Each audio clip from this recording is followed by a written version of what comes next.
Hey everyone, I'm Daphne DeLauren, and you're listening to episode 1 of A Drop of Sunshine. Welcome! I'm so happy you're here.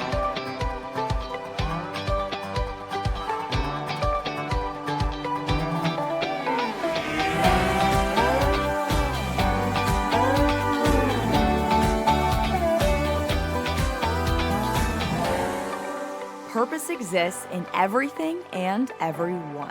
If you're listening to this right now, you're gifted with a beating heart and a very particular purpose.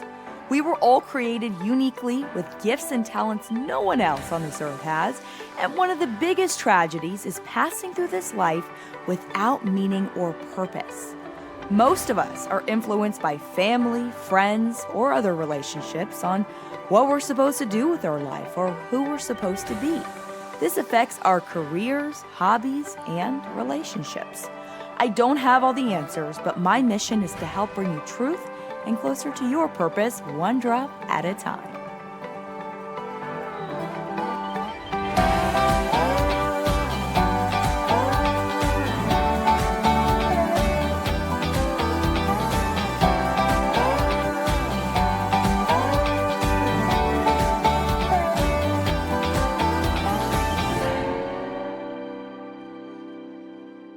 Hey everyone, welcome! The day is finally here. I'm so excited. Welcome to my first episode of A Drop of Sunshine.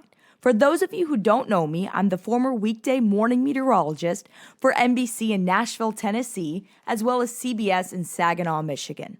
I'm a speaker, writer, life purpose coach, blogger, but most importantly, my favorite job is being a wife to Josh and a mama to my sweet Noah, who at the time of this recording is about a year old. I felt called to leave my dream job and a point I worked my whole life towards to help people, to help them find their purpose and become the best version of themselves. Yeah, really exciting, but also terrifying. So what are we going to be talking about? In a nutshell, purpose. The very reason we're existing on planet Earth. Think of me as your cheerleader, wanting you to thrive, not just survive. Trust me, I've been in a full-out survival mode many times in my life. In the upcoming episodes, I'll be talking about things like how to find your purpose, being intentional with what and who we surround ourselves with, overcoming obstacles, resilience, how to bounce back, the power of our mind and words. I'll share examples of lessons I learned in my own life to help you prevent making the same mistakes. Okay, before we start, I should probably give you a little background check on my life. Most people don't know this, but my first language was Turkish. Yeah. I was born in Mission Viejo, California, and I was the preschooler speaking Turkish in a classroom that spoke strictly English. But obviously, it was not long before my parents had to stop speaking to me in Turkish at home. By the way, they're both Turkish. That's why we were speaking Turkish at home. And then I learned English pretty quickly, and the timing was perfect because I was so young. I caught on very quickly. That could have been a very different ending to the story of my life if I didn't learn English, especially being in television. So anyway, born in California, moved to Turkey for about 6 months to a year, going to preschool, moved back to California, and then my father, who was a civil engineer, landed a job in South Florida, so we packed our bags and we moved to South Florida. That's pretty much where I grew up my whole life. So I have to add, I was a very rebellious child growing up. I mean, I'm talking crazy. Most people don't believe me when I tell them today. I was always a little girl who pushed the limits of everything, pushed the rules. I'm talking as early as kindergarten, getting caught in the bathroom with a spitball party. My best friend and I just completely trashed the bathroom. And that started in kindergarten. Go from kindergarten, fast forward a little bit to middle school, and that was kind of the peak of my troubling years, which I really concerned my parents. They honestly did not think I was going to graduate high school. I'm talking phone calls home left and right. I had dress code violations. I had detentions, Saturday detentions. One time I got a phone call, my father got a phone call, I should say, from the principal because I was caught making out with a boy in sixth grade at our Dr. Seuss field trip at the movie theater. So those kinds of things. And even one time got caught smoking a cigarette just to try it out. And it didn't stop there. In fact, seventh grade, less than a year later, we had our biggest exam of the year. We're in seventh grade and it's called the FCAT. I managed to start a huge fire in the middle of our biggest exam because I thought it would be funny to put a pencil inside the microwave and push 1 minute. Yeah, that was the things I did all through elementary school, middle school, and then high school is when it all turned around. And when I say it all turned around, I'm talking a 180. I went from failures and never getting my homework done, pushing the limits, getting caught doing all this mischievous stuff, to boom, the light bulb went on. I should say the light bulb went on.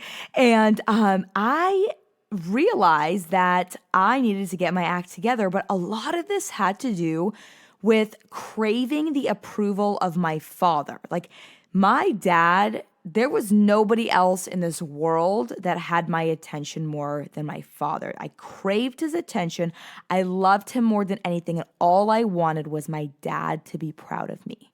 And so even backtracking all those mischievous years, if I could get some kind of reaction out of him or just get his attention, even by doing things that were not necessarily good behavior, well behavior, it was worth it because I would get my dad's attention. So in high school, I decided I'm going to do a 180. Obviously, the bad stuff wasn't working too well, so time to change things around. And I mean, every shape and form blew my parents away because they honestly didn't know if I was going to make it to high school or let alone graduate high school. So I became very active in sports. I became the captain of the basketball team. I was on varsity cross country. I soon became vice president of my high school class. I did dual enrollment where I was going to school at the local college to get early college credits before I went off to college. I was just involved in everything, taking AP classes. I mean, just 180. And my dad started becoming very, very proud of me. So that sparked something in itself. So I bring this up because there's a huge lesson in this with approval and our childhood influences. And so my father's approval of me meant so much to me that it was a key player in pivotal moments of my life and what achievements I went after from a very young age. We'll talk about approval in the upcoming episodes, but for now, let's go ahead and dive into purpose because that's what this is all about, living a purpose-driven life. Here we go. Money, fame, materials we own. These are the things society drills into our brain as success since we were little kids. Little did we know that all of this focus potentially costs us one of the most, if not the most important thing in our lifetime, which is living a fulfilled life of purpose. Even if we succeed at a goal we work so hard to achieve, if it's not our purpose, there's a major void. It's simple. When we're living our purpose, we're fulfilled. When we're not, there's a major void that nothing else can fill. No money, no fame. And this is so evident even in politics or, someone running for office or someone going for this job that has so much money or so much fame or so much status. Why are the most famous people so miserable? We see that pattern time and time again. And just in my own experience, just in the newsroom, seeing so many people unfulfilled and just hopping from one thing to the other. So basically what's happening is all these people are going for things and careers or whatever it is that has been impacted by someone in their life. So what they think they're supposed to do is success, what their mom told them what they're supposed to do. Or, they think the extravagant glamour of TV or being recognized is fulfilling, but it's not. really. And so you see these people, even people making millions of dollars or people, movie stars out there, and they're not fulfilled by this job they worked their whole life to get to.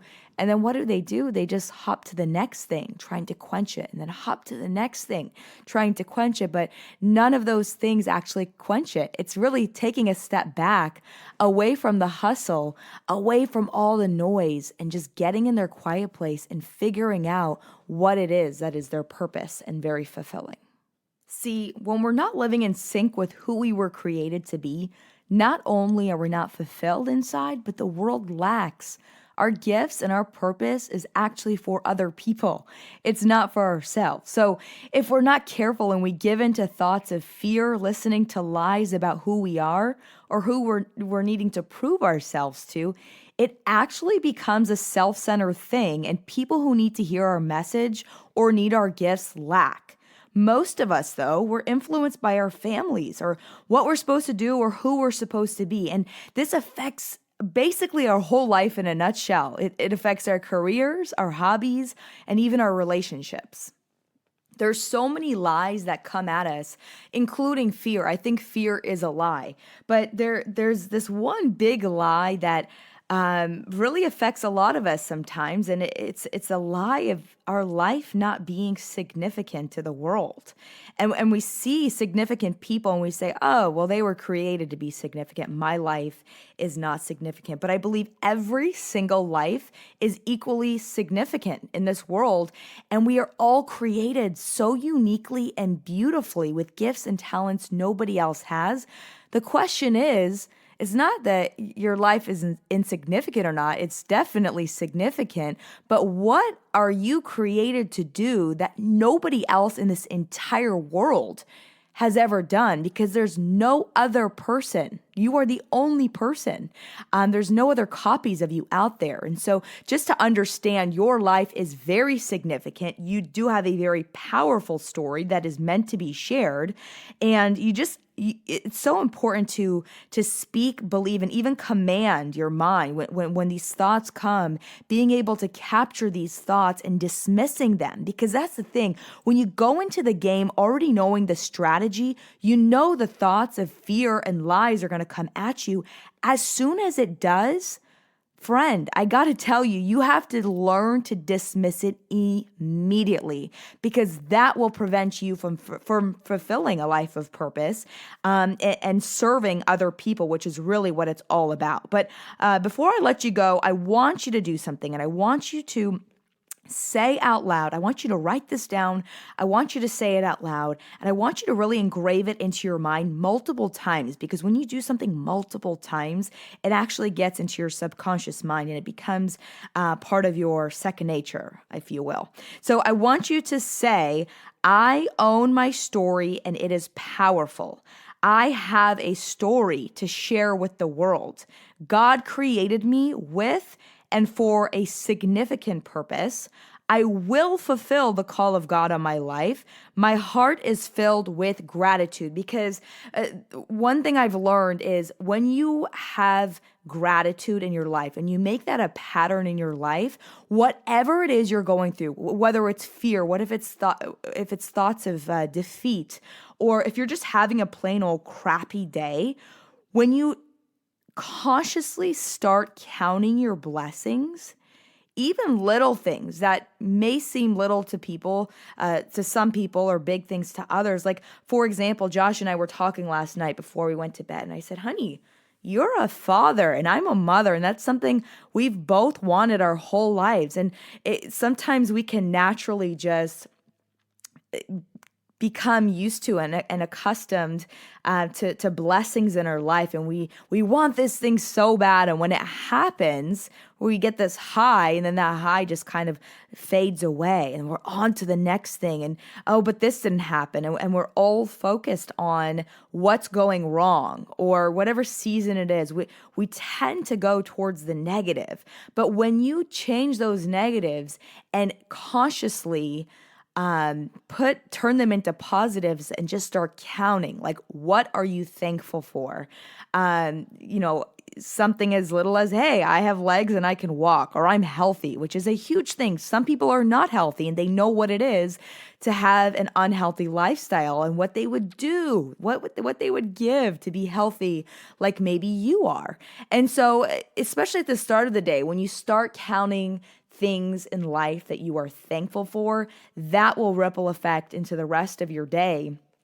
And those things that seem like they're tragic, they kind of seem pretty low on the totem pole as you go on. So I just want to encourage you to start your day with gratitude, and I think you'll notice a difference. So this was my first episode of A Drop of Sunshine. This was so much fun. My next episode, I'm going to be talking about our mindset and the power, the incredible power of our mind. One of the most fascinating things to me in this world. So if you like this episode, my first one, please subscribe, leave a comment, rate it, leave a review. I would love to hear from you. And if you like it, you think your friend would like it, share it with them as well. See you all soon.